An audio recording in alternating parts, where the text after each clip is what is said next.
Hello everyone, and welcome back to Talking to the Void. I'm your friendly neighborhood host, and today we're continuing the series, The Death of the MCU, with my hot takes on how Endgame sealed Marvel's tragic fate by absolutely ruining the Avengers and giving them dissatisfying character arcs and endings. Next up on my list of characters to discuss, Captain America.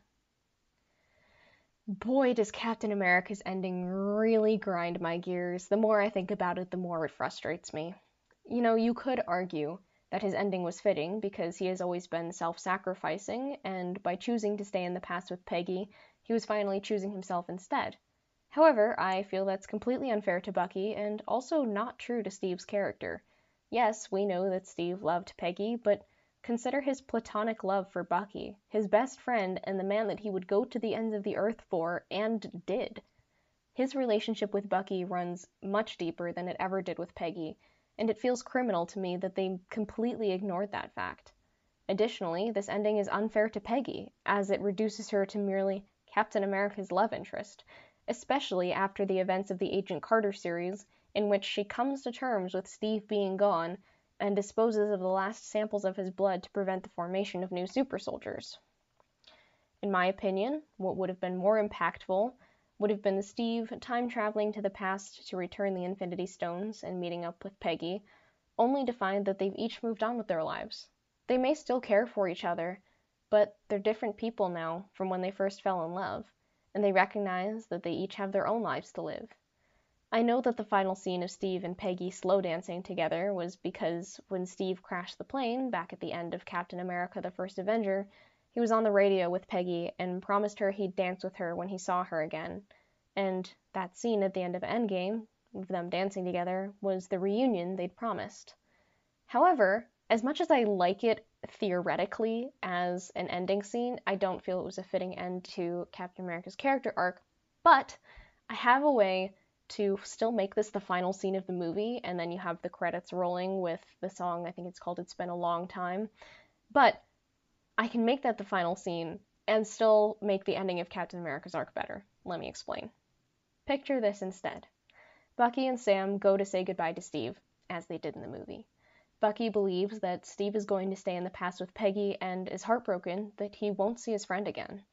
However, a few moments after Steve time travels to the past, he returns, to Bucky's surprise, not as old man Steve, who lived his life with Peggy, but as Steve Rogers, Steve as we've known him this whole time. Bucky then expresses his surprise that Steve returned, saying that he thought Steve was going to stay in the past with Peggy. Steve then reiterates their classic phrase, "I'm with you till the end of the line," which he also betrayed in Endgame. And then Steve explains how he got his closure with Peggy and is ready to live in the present with Bucky and Sam.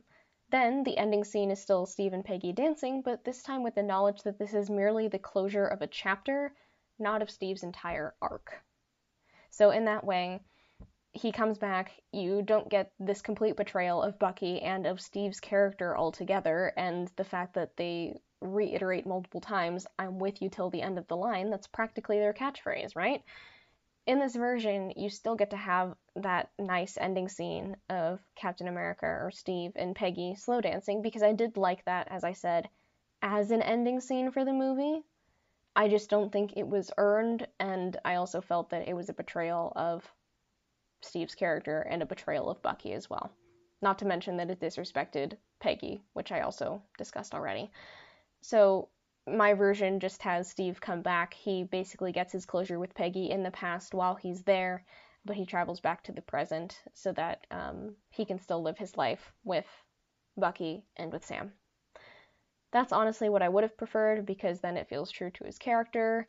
It then also leaves the door open for Captain America to return in a reasonable way and not as an old man, and so I think that this would have been a better ending. Anyway, that is all for this episode of The Death of the MCU. I hope you enjoyed it. If you did, please like this video and consider subscribing to my channel so you don't miss my upcoming videos in this series.